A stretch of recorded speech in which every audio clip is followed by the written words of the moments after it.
네, 오늘 우리에게 주시는 하나님의 말씀은 출애굽기 6장 25절부터 30절까지의 말씀입니다. 출애굽기 6장 25절부터 30절까지의 말씀을 저와 여러분이 교독하고 마지막 절 함께 읽도록 하겠습니다. 아론의 아들 엘르아살은 부디엘의 딸 중에서 아내를 맞이하였고 그는 비느하스를 낳았으니 이들은 레위 사람의 조상을 따라 가족의 어른들이라. 이스라엘 자손을 그들의 군대대로 애굽 땅에서 인도하라 하신 여호와의 명령을 받은 자는 이 아론과 모세요. 애굽 왕 바로에게 이스라엘 자손을 애굽에서 내보내라 말한 사람도 이 모세와 아론이었더라. 여호와께서 애굽 땅에서 모세에게 말씀하시던 날에 여호와께서 모세에게 말씀하여 이르시되 나는 여호와라 내가 내게 이르는 바를 너는 애굽 왕 바로에게 다 말하라. 모세가 여호와 앞에서 아뢰되 나는 입이 둔한 자이오니 바로가 어찌 나의 말을 들으리까. 아멘. 여러분 혹시 스포츠를 해보신 적이 있습니까? 스포츠 팀에 혹시 소속되어져 보신 적이 있나요? 그런 분들이 있으시다면 조금 공감이 갈 만한 감정이 하나 있을 것입니다. 여러분, 팀 스포츠에는 엔트리라는 것이 있어요. 그래서 엔트리는요, 실제 경기에 나갈 수 있는 선수들을 지칭합니다. 그런데 그 엔트리 인원은 대부분 그 경기에 출전하는 선수들의 배가 되는 숫자를 명단을 준비합니다. 그래서 이번에 월드컵도 저희가 26명이 뽑혔는데 한 경기에 뛸 수 있는 사람은 11명이었던 것처럼 엔트리는 그 이상의 인원들을 뽑는다라는 거예요. 그 말은요, 그 엔트리에 있는 누군가는 반드시 벤치에 앉아 있어야 한다라는 말을 뜻합니다. 경기 내내 뛰지 못할 수도 있고요. 어쩌면 대회 기간 전체가 끝나는 동안에 단 한 번 더 출전하지 못할 수도 있죠. 그런 선수들의 마음은 어떻을까요? 어쩌면 감독의 눈에 들기 위해서 훈련을 더 많이 할지도 모릅니다. 이런 생각을 할지도 몰라요. 내가 더 뛰어난 선수가 된다면, 내가 더 나은 모습을 보여준다면 언젠가 나를 불러줄 거야. 이런 믿음을 가지면서 말입니다. 여러분, 그런데 어쩌면 우리의 신앙도 비슷하지 않습니까? 하나님이 쓰시는 사람은 따로 있다고 느껴질 때가 있지 않으신가요? 수련회나 집회에 가서 앞에 서 있는 사람들을 보면서 이런 생각을 하는 겁니다. 하나님이 쓰시는 사람은 저런 사람이구나. 저러니까 하나님께서는 사용하시는구나. 나는 저런 사람에 비해서 아무것도 아닌 사람인데 과연 하나님께서 나를 쓰시는가라는 겁니다. 근데 여러분, 하나님께서 정말 그 사람만을 사용하셔서 자신의 일을 이루시는 분이십니까? 우리가 참여하는 수많은 수련회와 집회를 보면 그 한 사람으로만 역사가 일어나지 않습니다.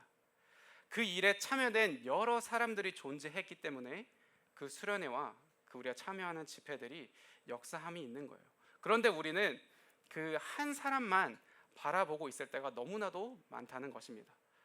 여러분, 오늘의 본문은 우리에게 그게 아님을 전해주고 있는 거예요.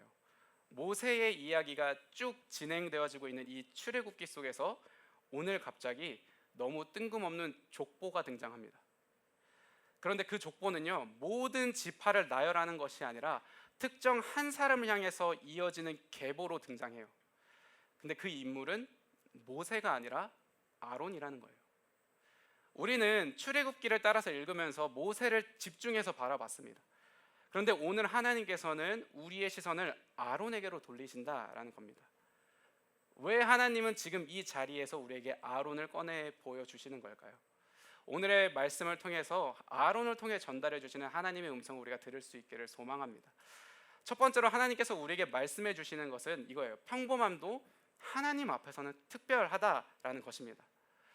여러분, 오늘의 본문은 앞서 이야기한 것처럼 기존의 모세의 이야기의 흐름 속에서 전혀 어울리지 않는 족보의 내용이 등장합니다. 더 나아가 이 족보의 이야기는 이야기의 주인공인 모세가 아니라 이전까지 스포트라이트를 단 한 번도 받은 적이 없던 아론에게로 향하고 있습니다. 여러분, 아론이 어떤 존재이며 어떤 조상으로부터 이어져 왔는지 오늘의 본문은 그 내용을 우리에게 전달해 주고 있다는 거예요. 여러분, 오늘 아론의 상황을 우리가 잠시 한번 생각해 봤으면 좋겠습니다. 여러분, 만약 제가 여러분에게 여러분 모세를 한번 떠올려 보십시오 라고 얘기한다면 아마도 여러분은 쉽게 모세에 대해서 떠올릴 수 있을 거예요. 모세가 가지고 있었던 그 배경의 이야기들, 스토리들을 아마 파노라마 나열하듯이 쭉 한 번에 얘기할 수 있을 겁니다. 사람을 죽이고 도망쳤던 모세, 하나님을 만났던 이야기, 10가지의 재앙, 홍해, 십계명 등등 어쩌면 저보다도 더 자세하게 얘기할지도 몰라요. 그렇다면 여러분, 아론은 어떤 사람입니까? 여러분, 아론은 어떤 존재라고 생각하세요? 아론에 대해서는 여러분 얼마나 설명하실 수 있습니까? 모세가 떨기나무 불꽃 속에서 초월적으로 하나님을 만나는 경험을 했을 때 아론은요 어디에 있었는지 출애굽기 4장 27절에 이렇게 말씀합니다. 여호와께서 아론에게 이르시되 광야에 가서 모세를 맞으라 하시매 그가 가서 하나님의 산에서 모세를 만나 그에게 입맞추니. 여러분, 출애굽기 4장의 이야기는 여호와께서 떨기나무 가운데서 모세를 만나시는 이야기를 담고 있습니다. 그때 여호와께서 아론에게는 이렇게 말씀하시는 거예요. 너는 가서 저 광야에서 모세를 만나라 라는 것입니다. 여러분, 모세는 애굽에서부터 도망쳤던 사람입니다. 그럼 그에 비해 이스라엘 민족들은 아직 애굽에 그대로 남아 있는 거예요. 그럼 아론은 어디 있습니까? 아직 동일하게 애굽에 놓여져 있는 거예요. 모세가 40년을 이스라엘 민족으로부터 떨어져 있을 때에 아론은 40년을 그 애굽의 공간 속에서 있었습니다. 우리는 하나님의 일을 하는 사람을, 하나님의 명령을 받은 사람은 특별한 경험이나 인생의 큰 풍파를 경험한 사람만 가능하다고 생각합니다. 뭔가 술도 진탕 마셔야 될 것 같고 크게 일탈도 하고 또 나쁜 일도 하다가 하나님을 만나는 그런 큰 경험을 하고 돌아와야 하나님의 일을 할 거라고 생각한다라는 거예요. 여러분, 근데 오늘의 아론은 그렇지 않았습니다. 모세의 40년의 인생은 사람을 죽인 큰 사건으로 기록되었지만 아론은요 그 시간에 그냥 주어진 그 자리에 존재할 뿐이었습니다. 그 자리를 묵묵히 지키고 있었을 뿐이었습니다.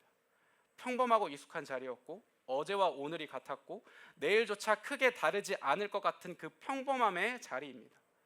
때로는 어쩌면 어떤 하루는 그 평범함 속에서 특별함을 발견할지도 몰라요. 어제보다 오늘 조금 더 날씨가 좋을지도 모르고요. 고된 노역이 오늘은 좀 덜할지도 모릅니다. 그러나 이 특별함은 하루의 정도에서의 기준에서의 특별함이지 그의 인생의 거대한 흐름 속에서는 아주 작은 무의미한 것일지도 모릅니다. 그런데 아론은 그 자리를 묵묵히 서 있었을 뿐이었다라는 거예요. 여러분은 어떠세요? 여러분의 일상은 어떠십니까?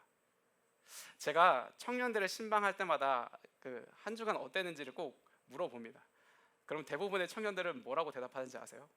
아마 아실 거예요. 여러분들이 하는 말이니까 평소랑 똑같다고 대답합니다. 그럼 제가 뭐라고 얘기하는지 아십니까? 그 안에서 특별한 것은 없었는지, 좀 다른 것은 없었는지를 끊임없이 되묻고 질문해요. 그럼 여러분들 그 청년들은 어떻게 또 대답하는지 아십니까? 없었습니다 라고 대답해요. 여러분, 그 차가운 네 글자에 교육자의 마음이 얼마나 크게 무너지는지 모릅니다. 여러분, 근데 신방하는 저를 보면서 제가 깨달은 것이 있었어요. 저조차 제가 반복되는 평범한 일상보다는 특별한 사건을 기대하고 있었다라는 겁니다.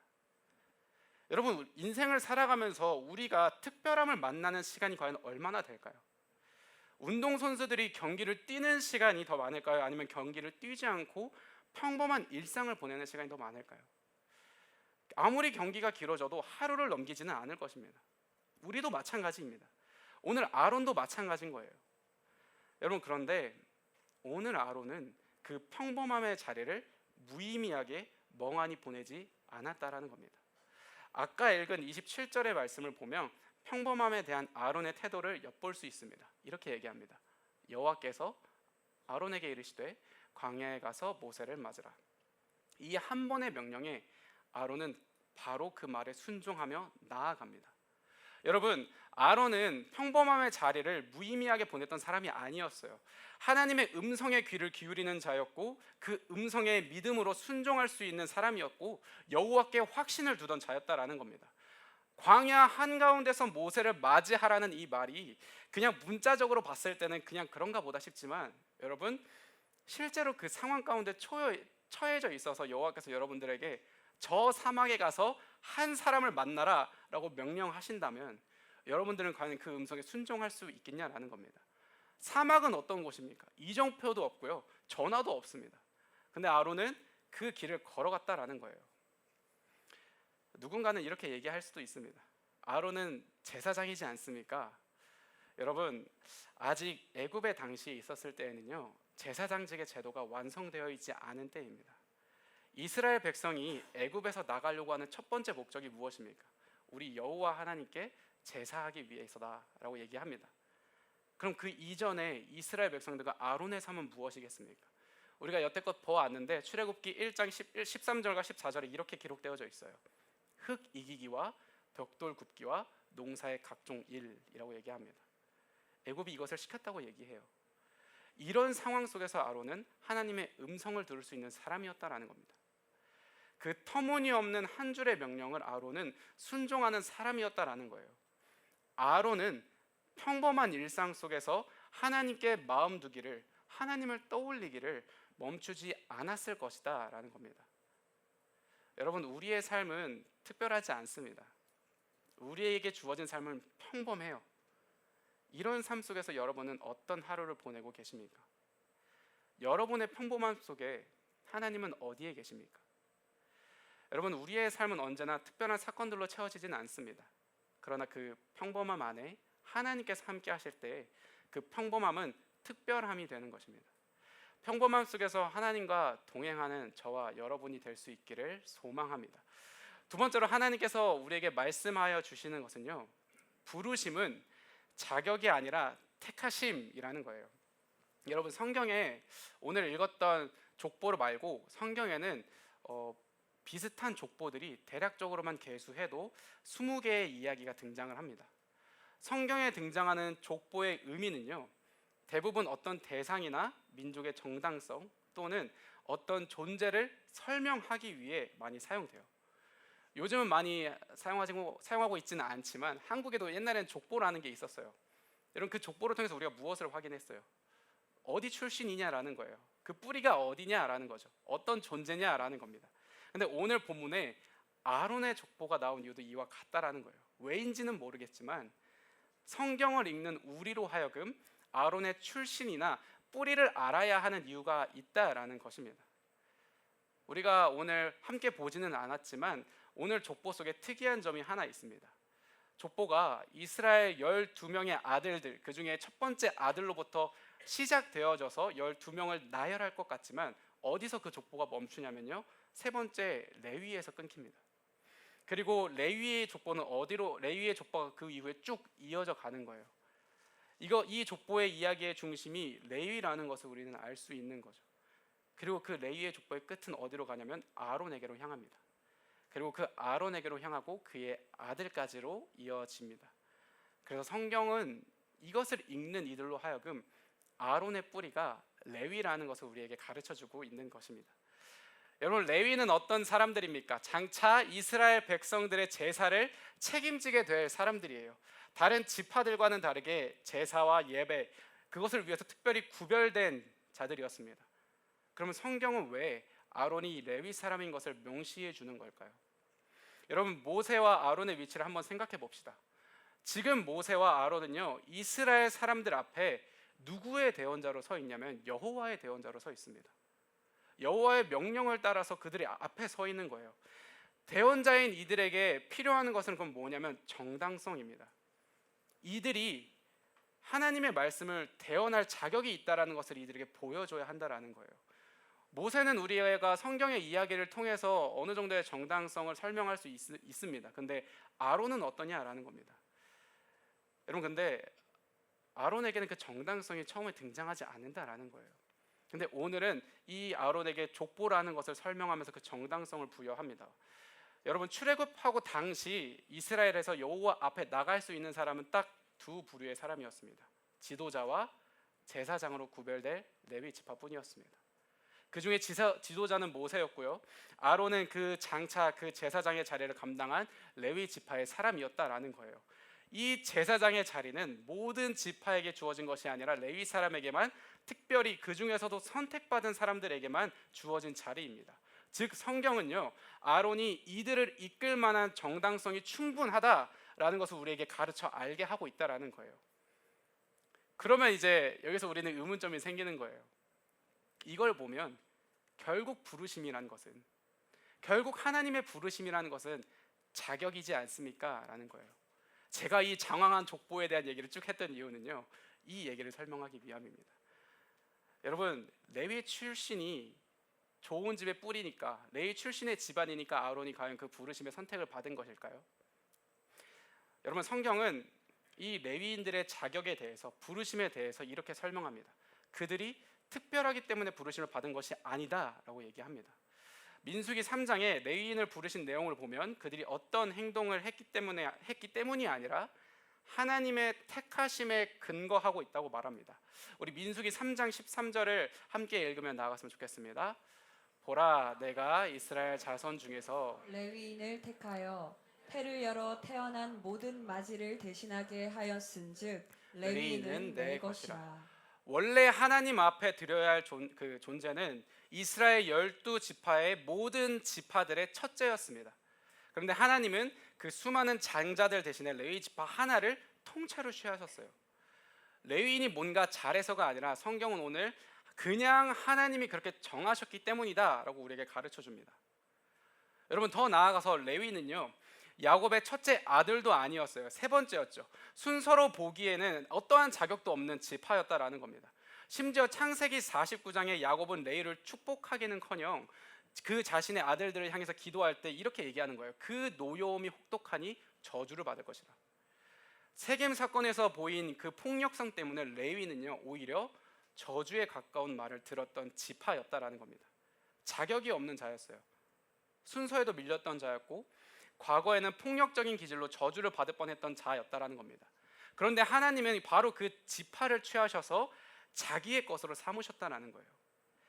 이게 택하심입니다. 우리의 조건이 아니라 하나님의 결정, 이것이 택하심이다라는 거예요. 여러분, 아론도 마찬가지였습니다. 그가 레위 지파였다라는 것은 그의 업적이 아니었습니다. 그에게 그저 주어진 것이었어요. 하나님께서 택하신 것입니다. 이 택하심이 이제는 우리에게도 동일하게 전달되어진다라는 거예요. 베드로전서 2장 9절에는 이렇게 말합니다. 너희는 택하신 족속이요 왕같은 제사장들이요 거룩한 나라요 그의 소유된 백성이니. 여러분, 구약에서 레위 지파에게만 주어졌던 이 언어가 이제는 그리스도 안에 있는 우리 모두에게 주어진 겁니다. 우리가 특별해서가 아닙니다. 우리가 자격이 있어서가 아니에요. 하나님이 우리를 택하셨기 때문에 우리는 이미 세상으로부터 구별된 자들이라는 것입니다. 여러분, 부르심은 누군가의 자격이나 행동으로 인한 것이 아닙니다. 하나님의 택하심으로부터 시작된 거예요. 우리가 세상 사람들보다 먼저 부름받아 지금 이 자리 가운데 예배할 수 있는 것 자체가 하나님의 택하심입니다. 이제 하나님께서 자신이 택한 아론을 부르심의 자리로 초청하시는 거예요. 자신의 명령을 감당케 하시는 겁니다. 오늘 본문 26절과 27절의 말씀입니다. 우리 함께 읽겠습니다. 이스라엘 자손을 그의 군대대로 애굽 땅에서 인도하라 하신 여호와의 명령을 받은 자는 이 아론과 모세요. 애굽 왕 바로에게 이스라엘 자손을 애굽에서 내보내라 말한 사람도 이 모세와 아론이었더라. 하나님께서 모세에게만 명령하신 것이 아니라 아론에게도 명령하셨습니다. 이건 오늘 우리에게도 마찬가지입니다. 우리가 잘 아는 너희가 권능을 받고 땅끝까지 이르러 내 증인이 되리라, 이 말씀은요, 특별한 사도들에게만 주어진 것이 아니에요. 성령을 받은 모든 자들에게 주신 명령입니다. 성령은 무엇입니까? 예수 그리스도를 구주로 믿는 모든 이들에게 선물로 주신 것입니다. 여러분, 특별한 누군가만이 하나님의 명령을 받는 것이 아니에요. 우리는 모두 하나님의 명령을 받았습니다. 평범한 일상 속에서 그리스도인으로 살아가라고 우리는 이미 택하심과 부르심을 받은 자들이라는 겁니다. 신약한짝 톰 라이터와 마이클 버든이 이렇게 얘기해요. 하나님의 나라는 세상에서 나지 않지만 반드시 세상을 위한다. 교회가 하나님의 나라의 소명을 다하려면 세상을 향해 말할 뿐 아니라 세상 안에서 세상을 위해 행동해야 한다라는 겁니다. 이것이 바로 우리 모두에게 주어진 부르심의 구체적인 모습입니다. 특별한 자리가 아니라 내가 서 있는 바로 그 자리에서 하나님의 나라를 살아내는 것입니다. 여러분, 새로운 부르심을 꿈꾸지 않기를 바라요. 내게는 부르심이 없다고 생각하지 않기를 바랍니다. 하나님의 택하심을 받은 우리는 이미 부르심을 받은 사람인 줄 믿습니다. 자격이 아닌 하나님의 주권적 택하심을 붙잡으면서 하루를 살아가는 저와 여러분이 되기를 소망합니다. 그리고 하나님께서 우리를 택하시고 부르셨다면 그 부르심은 이제 구체적으로 어떤 모습이어야 할까요? 마지막으로 하나님께서 우리에게 말씀하여 주시는 것은 이거예요. 우리는 서로의 아론이다라는 겁니다. 오늘의 본문 29절과 30절의 말씀을 우리 한번 읽도록 하겠습니다. 여호와께서 모세에게 말씀하여 이르시되 나는 여호와라. 내가 내게 이르는 바를 너는 애굽 왕 바로에게 다 말하라. 모세가 여호와 앞에서 아뢰되 나는 입이 둔한 자이오니 바로가 어찌 나의 말을 들으리이까. 오늘의 본문은 이전에 하나님께서 모세를 부르셨던 이야기를 다시 한번 떠올리게 하세요. 모세는 이 상황에서 하나님께 자신의 입은 둔한 자라고 얘기하며 망설임을 보입니다. 그런데 하나님께서는 이 모세를 위하여 아론을 예비시키십니다. 여기서 하나님의 놀라운 일하심이 발견되는 거예요. 하나님은요, 한 사람을 통해서 일하시지만 한 사람만을 통해서 일하시진 않는다라는 겁니다. 우리는 하나님께서 특별하고 능력 있는 한 사람을 통해서 일하실 것이라고 생각합니다. 뛰어난 능력이 있으면 놀라운 하나님의 사역을 감당할 수 있을 거라 생각해요. 하지만 혼자서는 그 일을 감당할 수 없는 것입니다. 모세도 그 일을 혼자서는 감당할 수 없었어요. 그래서 아론이라는 돕는 자를 보내신 것입니다. 여러분, 제가 YKD 청년부에 처음 왔을 때가 생각이 나는데 저는 그때 잔뜩 힘이 들어간 사람이었습니다. 내가 해야 하는 일이라면 내가 할 수 있는 한 최선을 다해야 한다고 생각했고, 내게 맡겨진 일이라면 내가 해야 한다고 생각을 했어요. 그런데 그게 불가능하다는 것을 깨닫는 것은 그렇게 크게 오래 걸리지 않았습니다. 때론 하나님께서 내게 맡겨주신 사역은 나 혼자서는 해결하기 어려운 지점이 분명히 존재했습니다. 또한 각자가 가지고 있는 은사와 달란트가 너무 다르기 때문에 때로는 그 자리를 채워야 하는 사람이 필요하다는 것을 알게 되었어요. 제가 새가족을 담당했을 때 교재를 리뉴얼하려고 디자인을 며칠 동안 고민한 적이 있었거든요. 정말 며칠도록 수고했고 정말 애써서 만들었는데, 민지 전도사님이 그 디자인 작업을 제가 투자한 시간의 절반도 안 되는 시간으로 훨씬 보기 좋게 완성하는 것을 보고 저는 그날 오늘 모세의 기분을 느꼈습니다. 저는 그 순간에는 말을 못하는 모세였고요, 민지 전도사님은 하나님이 인정하는 말을 잘하는 아론이었어요. 여러분, 이게 우리의 삶이다라는 거예요. 여러분, 이 세상은 우리가 혼자서는 걸어갈 수가 없어요. 우리의 신앙생활과 우리의 일상이라는 것은요, 우리가 혼자서는 걸어갈 수 없다라는 겁니다. 그래서 우리는 공동체로 모이는 거예요. 그래서 우리는 서로를 붙들며 하나님의 일을 완성해 가는 것입니다. 여러분, 하나님께서 모세와 아론이 바로 왕 앞에 섰을 때 누가 말하라고 말씀하시는지 아십니까? 아론입니다. 모세와 아론이 바로 왕 앞에 섰을 때 모세 너가 바로에게 말해라 이렇게 얘기하지 않으시고 아론이 너를 대신해서 말할 것이다 라고 얘기하셨어요. 우리는 모세가 하나님의 일을 완성시켜 나간 것을 생각합니다. 그렇지만 절대 그렇지 않습니다. 그들이 했다라는 것을 기억해야 해요. 한 사람이 한 것이 아니라 그들이 했다라는 것을 우리가 기억해야 합니다. 그래서 성경은 이렇게 함께하는 사람들에 대한 이야기가 많이 등장합니다. 여호수아와 갈렙도 등장하고 다윗과 요나단도 등장하고 바울과 바나바, 롯과 나오미, 브리스길라와 아굴라 등 정말 수많은 장면과 공간에서 우리가 알고 있는 하나님의 뜻을 행하는 사람들은 그 옆에 누군가 함께하고 있었다라는 것을 성경은 보여준다라는 거예요. 여러분, 모세가 되고 싶으십니까? 여러분은 누군가에게는 모세일 수 있습니다. 그리고 이미 누군가에게 여러분은 아론인 거예요. 나에게 존재하는 어떤 모습을 누군가는 바라보면서 특별한 모세라고 생각할 수 있고요, 나는 누군가의 연약함을 채워주는 아론이 될 수 있는 겁니다. 하나님은 우리에게 모세가 되라고 얘기하지 않으셨어요. 하나님께서 원하시는 것은 그분의 마음에 합하기를 원하셨을 뿐입니다. 그런데 우리가 그 마음에 합하는 것은 우리가 혼자서는 행할 수 없다라는 겁니다. 에베소서 4장에 이렇게 얘기를 해요. 누군가는 사도, 선지자, 복음 전하는 자, 목사, 교사로 불렀다라고 얘기합니다. 그리고 그들의 머리는 예수 그리스도라고 얘기해요. 4장 16절에 이렇게 말씀합니다. 그에게서 온 몸이 각 마디를 통하여 도움을 받음으로 연결되고 결합되어 각 지체의 분량대로 역사하여 그 몸을 자라게 하며 사랑 안에서 스스로 세우느니라. 하나님은 우리의 한계를 통해서 공동체의 필요를 깨닫게 하셨어요. 내가 할 수 없음을 인정할 수밖에 없게 하셨습니다. 그런데 하나님께서는 우리를 그렇게 방치하시는 것이 아니라 연결되게 하셨고 결합되게 하셨습니다. 그리고 이 연결과 결합은 에베소서 4장에 기록된 하나님의 아들을 믿는 것과 아는 일에 하나가 되어 온전한 사람을 이루게 한다라는 이 말씀의 고백이 증명하게 되는 겁니다. 우리가 온전함을 이루어가는 것은요, 혼자서 되어지는 것이 아닙니다. 공동체 안에서 누군가와 함께 누군가를 통해 그렇게 만들어져 간다라는 겁니다. 우리가 연결되고 결합될 때 비로소 그리스도의 장성한 분량에 이룰 수 있다라는 거예요. 여러분, 하나님이 원하시는 것은 모세가 되는 것을 원하시지 않았습니다. 하나님의 마음에 합한 자가 되기를 원하셨어요. 여러분, 이미 여러분은 누군가에게 모세이고 누군가에게 아론입니다. 여러분, 우리에게는 사람이 필요하고 공동체가 필요합니다.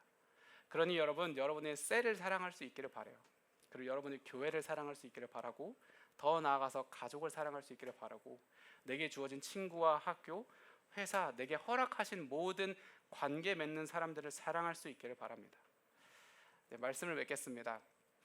우리는 이미 예수 그리스도를 믿는 믿음으로 구별된 자들입니다.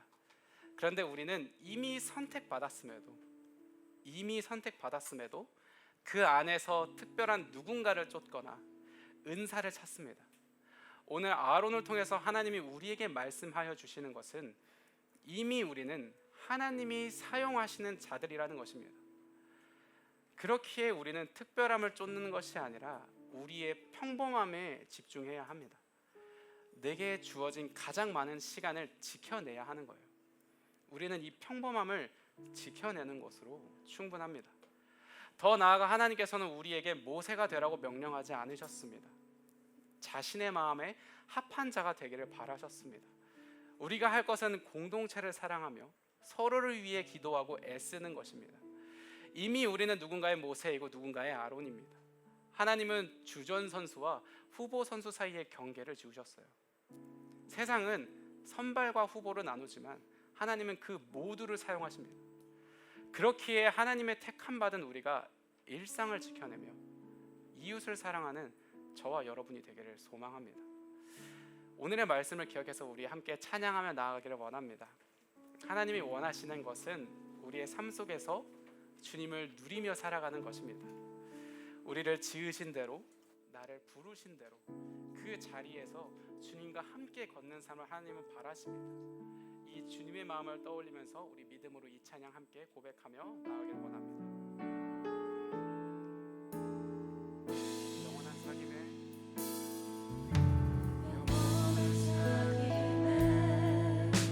날 초대하시네. 주님을 누리며 사는 것,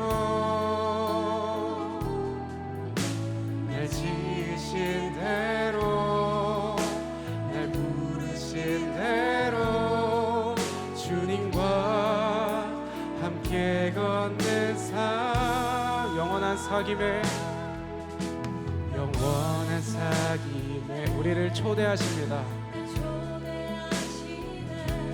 주님을 누리며 사는 것, 날 지으신 대로, 날 부르신 대로 주님과 함께 걷는 삶. 이것이 영원한 삶, 이것이 영원한 삶.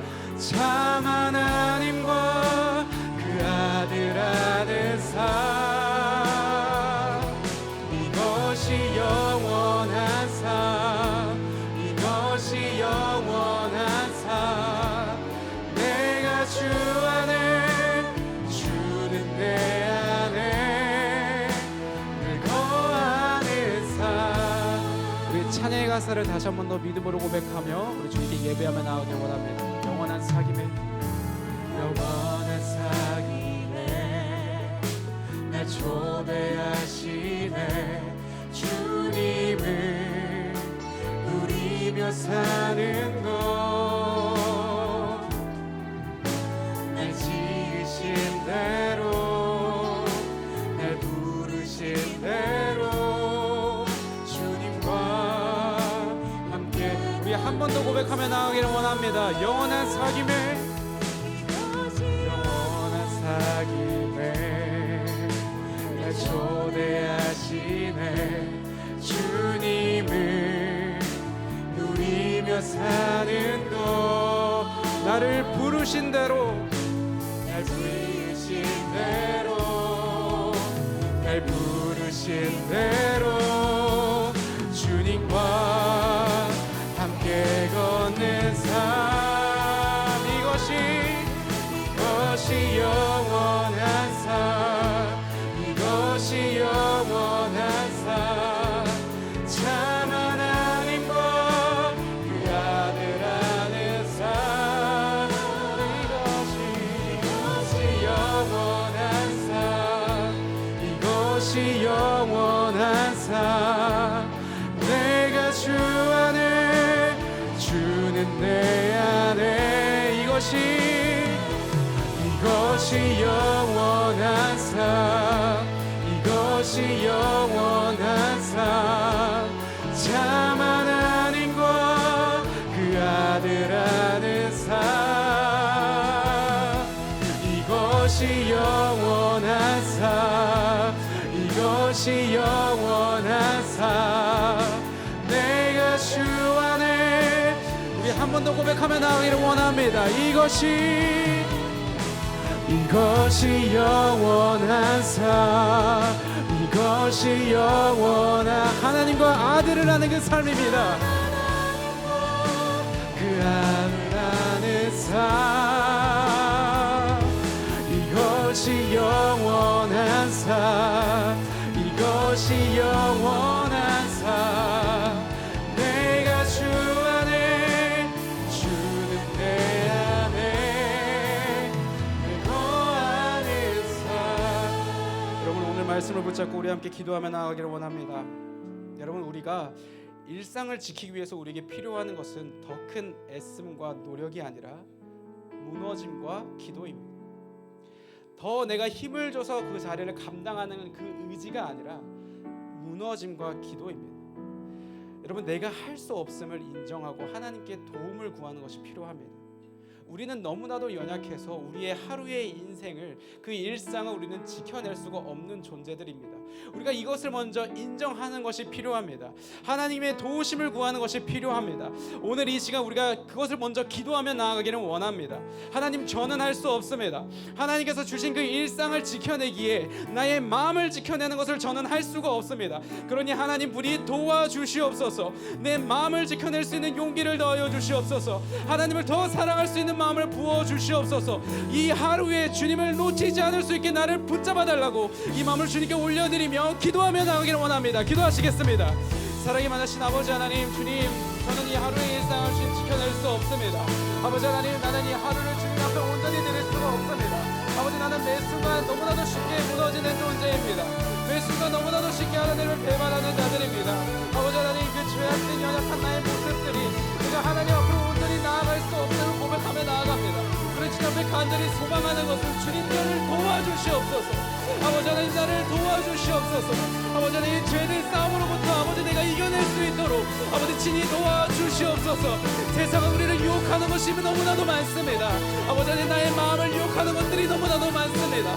내가 잠시라도 멈춰서 있다면, 내가 하나님을 바라보기를 잠시라도 멈춰서 있다면 아버지 나의 의지로는 그 걸음을 온전히 걸어갈 수 없습니다. 그러니 주님, 간절히 소망하는 것은 아버지 하나님, 우리를 도와주시옵소서. 아버지 하나님, 우리를 만져주시옵소서. 아버지 하나님, 우리의 마음을 붙잡아 주시고 우리의 결단을 붙들어 주셔서 아버지 하나님, 우리의 온전한 일상을 주 앞에 올려드릴 수 있게 하여 주시옵소서. 아버지 하나님, 우리가 할 수 없음을 고백드리며 나아갑니다. 아버지 하나님, 내가 할 수 없음을 고백 고백드리며 나아갑니다. 저 세상의 끈적거리는 쾌락에 아버지 하나님 그 세상의 속이라고 얘기하는 그 속삭임에 아버지 너무나도 쉽게 무너지는 연약한 죄인들을 용서하여 주심으로 말미암아 주님 이 하루를 살아갈 수 있게 주님 역사하여 주시옵소서. 아버지 하나님 내가 걷지 않겠습니다. 나의 의지로 무엇을 걸어가지 않겠습니다. 하나님과 함께 하나님의 도우심을 바라보며 하나님의 역사하심과 만지심과 동행하심을 바라보며 아버지 이 하루를 주님께 나아갈 수 있는 자 되어지게 하여 주시옵소서. 아버지 하나님 우리를 붙잡아 주시기를 원합니다. 하나님 우리를 붙잡아 주시기를 원합니다. 내 연약함을 붙들어 주시기를 원합니다. 매 순간 하나님 앞에 결단하지만 매 순간 무너지는 우리들을 붙잡아 주시옵소서. 매 순간 주님께로 나가기를 소망하지만 매 순간 넘어지는 우리를 붙들어 주시옵소서. 아버지 하나님 우리가 온전히 주님 앞에 있기를 소망합니다. 우리가 온전히 주님 앞에 있기를 소망합니다. 주님 우리를 주님을 바라볼 수 있게 하여 주시옵소서. 주님 이것이 영원한 삶, 이것이 영원한 삶, 이것이 영원한 삶, 참 하나님과 그 아들 안의 삶, 이것이 영원한 삶, 이것이 영원한 삶, 내가 주 안에 주는 내. 우리 한 번 더 고백하며 나아갑니다. 이것이 영원한 삶, 이것이 영원한 삶, 참 하나님과 그 아들 안의 삶,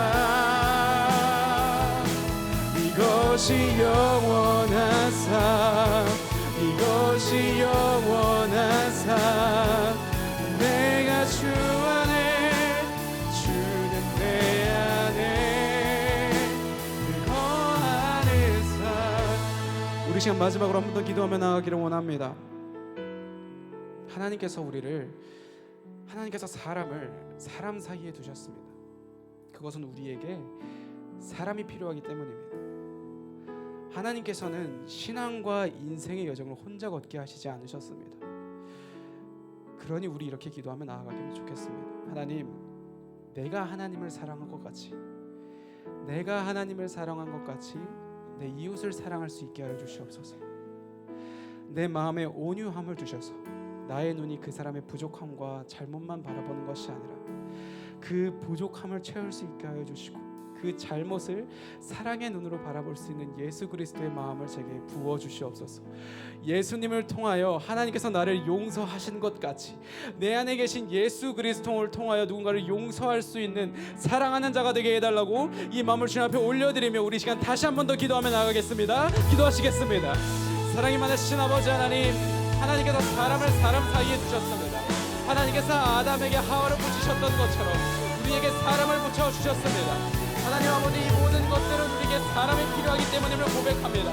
그러나 하나님, 이 세상은 사람을 외면하라 얘기합니다. 이 세상은 자기의 실리를 채우라 얘기합니다. 자기의 것을 꿈꾸라 얘기합니다. 자기를 위해 살라고 얘기합니다. 아버지 하나님, 우리가 그것을 이겨낼 수 있게 하여 주시옵소서. 하나님께서 나를 바라보신 것 같이, 하나님께서 아담을 바라보시고 하와를 예비하셨던 것 같이 하나님께서 내게 붙여주신 자들을 주님께서 맺어주신 자들로 여기며 그들을 사랑할 수 있는 예수 그리스도의 마음을 우리에게 더하여 주시옵소서. 아버지, 나의 마음 가운데 온유함을 더하여 주심으로 말미암아 그 사람의 잘못과 실수만을 바라보며 간식하는 것이 아니라 아버지 하나님, 그 사람의 부족함을 바라보면서 그 사람을 험담하는 것이 아니라 나의 마음 가운데 그 부족함을 채워줄 수 있는 자 되어지게 하여 주시고 그 사람의 잘못을 덮어주면 용서하며 사랑할 수 있는 자 되어지게 하여 주시옵소서. 아버지 하나님, 우리가 하나님을 사랑한 것 같이, 하나님 우리가 하나님을 사랑한 것 같이, 하나님 우리가 이웃을 사랑할 수 있는 자들이 되기를 원합니다. 아버지 하나님, 하나님께서 우리를 사랑하신 것처럼, 하나님께서 우리를 사랑하셔서 자신의 자리를 내려놓으시고 오셨던 것처럼 아버지 하나님, 주님께서 사랑하시는 저들 또한, 나 또한 저들을 사랑할 수 있게 하여 주시옵소서. 나의 마음 가운데 예수 그리스도의 마음을 크게 부으심으로 말미암아 저들을 사랑할 수 있는 믿음의 담대함을 더하여 주시옵소서. 나를 바라보는 것이 아니라 그들을 바라보는 것이 아니라 그들 안에 역사하여 존재하시는 예수 그리스도를 보게 하시고 그들을 사랑한다 말씀하시는 예수 그리스도의 마음으로 나아가게 하여 주시옵소서. 아버지 하나님, 나의 연약함을 주님 앞에 올려드리며 나아갑니다. 아버지 하나님, 나의 부족함을 주님 앞에 올려드리며 나아갑니다. 주님, 무릎 붙잡으시고 우리와 함께하여 주시옵소서.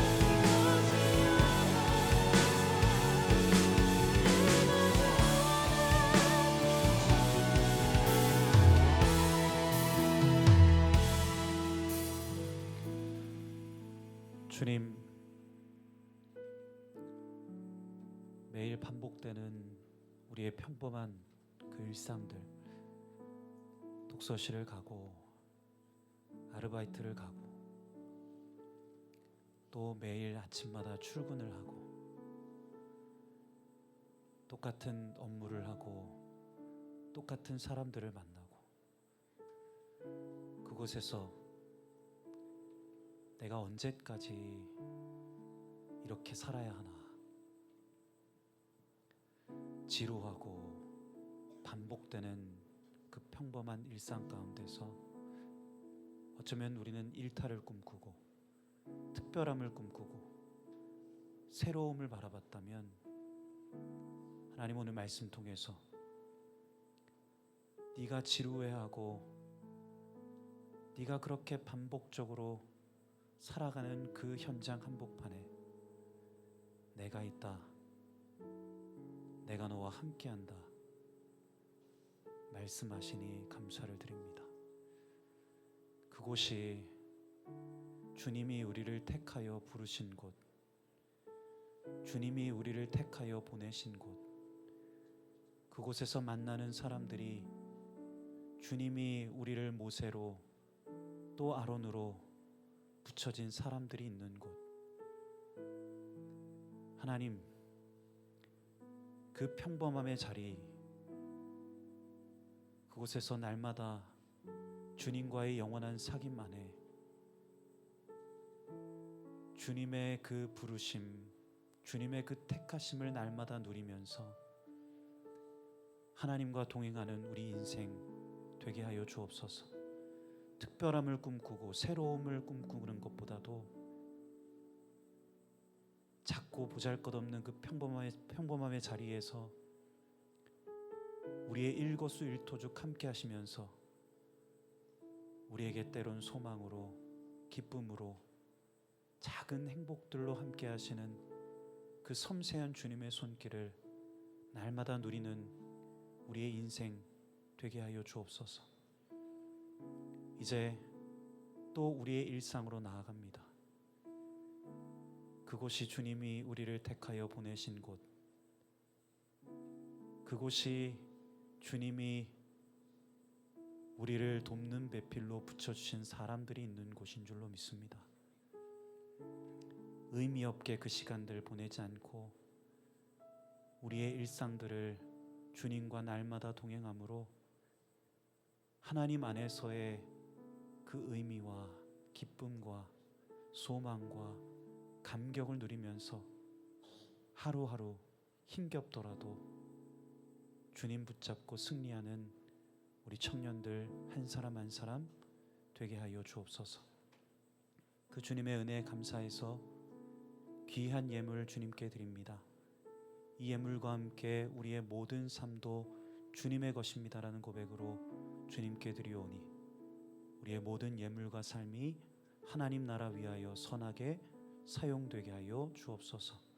이 모든 말씀 예수님의 이름으로 기도드리며 이제는 우리 주 예수 그리스도의 은혜와 하나님 아버지의 무궁무한하신 사랑과 성령의 내주교통 충만하심의 역사가 오늘도 우리의 모든 삶의 경계를 지우시고 우리의 모든 일상 가운데 함께 하시는 주님을 바라보는 그 신뢰를 가진 여기 모인 모든 예배자들 머리 위에 이제부터 영원토록 함께 계시기를 간절히 축원하옵나이다. 아멘.